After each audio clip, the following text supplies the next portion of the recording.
Arsenal. There's nobody else in the world beyond an Arsenal fan that is picking White, Odegaard and Smith Rowe in the same lineup, particularly starting. I'm afraid we really do need to pimp this team. Everybody else is going to be trying to stack those guys up this week, I think, knowing that they've got some good games coming up. And if you haven't got a Chelsea player, you could play a really heavy price.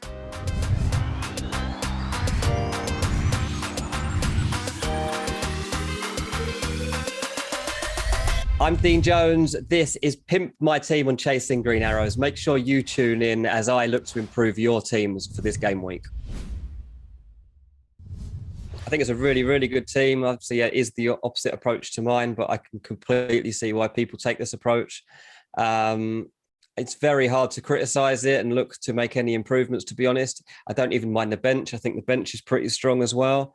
I think for this particular game week, and as we start to look forward a little bit now, the one temptation I might have is to bring in one more Chelsea player, maybe swap out Foden. I mean, I guess you don't know exactly how many minutes Foden's going to get or where he'll be playing, so I don't know if you were to swap, say, Foden and bring in Mount or Havertz, that might be one consideration to make. But yeah, I think probably having another Chelsea attack-minded player in that team might be beneficial over the coming weeks when they've got a good run of games. This does also look a bit of a risk, having two Brighton assets in the defence, considering they've got tough games coming up, particularly the next one. But look, sometimes defenders do get points for good performances, particularly goalkeepers can face tough games and make a lot of saves, and you still get good points. So I would definitely stick with Sanchez. I've got him in goal for the rest of the season, I think. So I'm not hugely concerned, although it's risky for the next couple of weeks. I mean, Ben Chilwell has been a guy that if you had him when he's been scoring goals, then you've probably jumped up your league a long way. How long can this form continue? I don't know, because there's still that concern of rotation with Ben Chilwell. You're still not completely convinced he's going to play every week. So it is a gamble, but it seems to be a gamble worth taking. And, 15 points from last week. I mean, that's brilliant. Greenwood obviously paid off as well. There's a lot of gambles in this team that have really paid off nicely, to be honest with you. Greenwood scoring a screamer and being the star on the day when Man United were humiliated. And Mo Salah, great choice, obviously, as captain. To be honest, as I'm looking at it right now, the only real change I would consider is Ben White.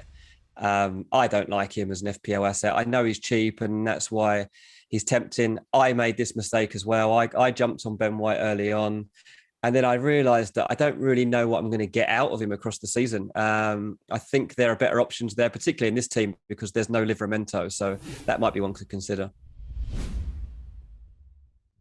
Yeah, I mean, that's a phenomenal score of 81 on a week when Ronaldo's only got you 2 points. I mean, you would have been looking at the last game week thinking Ronaldo was going to probably get you at least double figures. And to get 81 with him barely scoring is a really, really good outcome. Obviously, that's made up heavily by the fact that the defence have done brilliantly. And the decision to play Bernardo has paid off, as it did in my team. Declan Rice, not for me personally. I would never pick Declan Rice in an FPL team.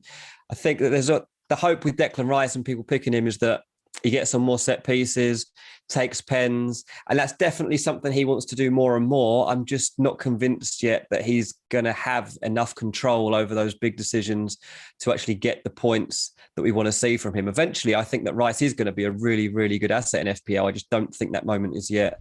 So I'd pimp this team by taking out Declan Rice. I think just not for me personally, just not enough of an asset in terms of goal involvement or goal threat. So I would be looking, if possible, to bring in a Chelsea player in some way. I'd say that is the one thing that this team is missing massively for the upcoming game week and the 2 weeks beyond that. Chelsea got an amazing run of games coming, and to not have anyone is going to be a real problem in my eyes. So if there's any way that you can take Declan Rice out and maneuver this team around so that you've got a Chelsea asset there, maybe if you can find a way to get Mason Mount, I think that would be a big upgrade and a great way to pimp this team. that sometimes you support your team and you have way too much loyalty towards your team. And I'm afraid this guy from the Invincibles has just got way too much faith in Arsenal. There's nobody else in the world beyond an Arsenal fan that is picking White, Odegaard and Smith Rowe in the same lineup, particularly starting. I'm afraid we really do need to pimp this team, and we need to get rid of at least two of those players. Personally, I'll be looking to get out White and Odegaard and get some players in there that are going to add you some better goal threat and some better safety at the back. They've got one Chelsea player in here in Lukaku. If possible, like maybe try and get another Chelsea asset in there, whether that's somebody like Espilicueta or Mason Mount, whichever way you can open up funds best is probably the best way around it. But get rid of at least one of those Arsenal midfielders. Smith Rowe might give you something, but Odegaard, I haven't seen enough from him yet to say he's a good asset. This team is going to be in big trouble if you don't start pimping it. I like half of this team, and look, there's 3 Arsenal assets in there, which is too many. But to be fair, if there was 2 Arsenal players I was going to pick, they probably would be Tierney and Aubameyang. So I can understand the thinking there. Ben White can go at any point you like, and there's obviously been a lot of money spent on that back line as well. I mean, you might want to consider as you try pimping this team to start moving that money around and shifting some of the cash into some of the forward positions, because ultimately over the course of the season, that's where you're going to your finishing position is going to be decided. And I think that, it's really missing an elite pick for me. I mean, there's no Salah, there's no Kane, there's no Lukaku, and you've got Pogba in there, and Pogba now playing a defensive role rather than that left attacking role that he had at the start of the season. I'd get Pogba out of there as soon as possible, and try to find a way to get one of those guys in there. Probably at this stage would give up on Bamford and maybe even more pie as well. If you've got a wild card, get on it as soon as you can, iRicardo FC. Yeah, I'm looking at this team and I'm really surprised that there's no Salah, that there's no Lukaku. Obviously, he's taken the punt that Ronaldo is going to be the guy for the season. Probably starting to reconsider that now. You're looking at that front line and it's just not going to be strong enough to give you a high finishing season. Probably got away with it a little bit last week in terms of Mendy having to make as many saves as he did against Brentford. I mean, that wasn't expected. I know we thought he'd get a clean sheet. Didn't think he'd be having the best game of his life against Brentford, who won him 9 points. But the fact that all 4 of the back line have also got 6 points, I'm not sure if that's good planning or if that's a little bit of luck. So, I would just be really looking at that forward line and thinking, do you want to stick with Ronaldo? Do you really want to stick with Wood? Wood, I think, has only scored 1 goal this season. I'm not sure I'd be keeping him. But beyond that, I think it's a pretty good team. Yeah, a team here built around Son quite clearly, but hasn't captained him and has paid the price, I guess. Lukaku in there as captain, unlucky because I thought that Lukaku would have a good job. To be honest, I think this team is probably 3 changes away from being really good. I'd look at Pogba, I'd look at Saka, and I'd look at Shaw.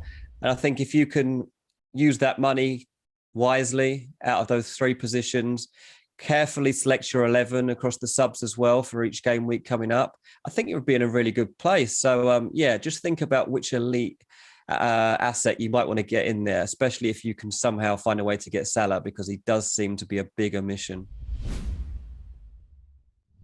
I love it when I see players that take this approach and just don't want to get their own game plan swayed by what everybody else does. And that's clearly what they've done here. Plenty of differentials, probably 1 or 2 too many. That's going to cost them across the course of the season.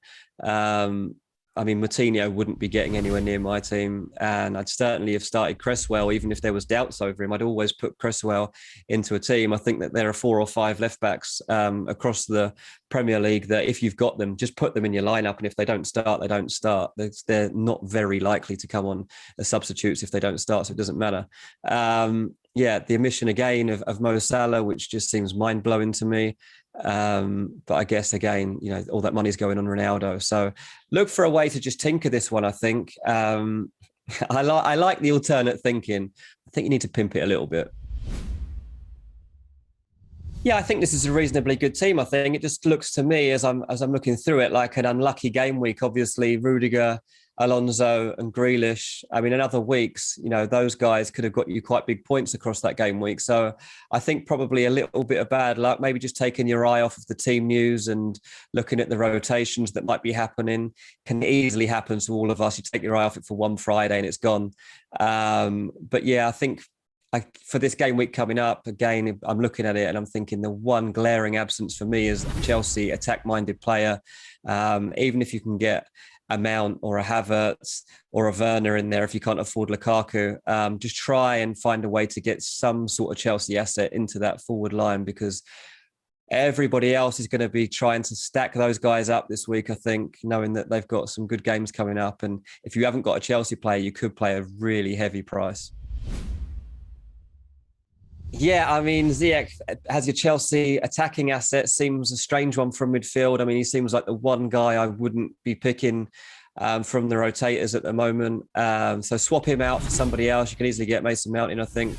That seemed to make sense. Consider the fact that Luke Shaw has dropped a level recently as well. He's got a tough run of games. Like, do you want to keep Luke Shaw for the upcoming games?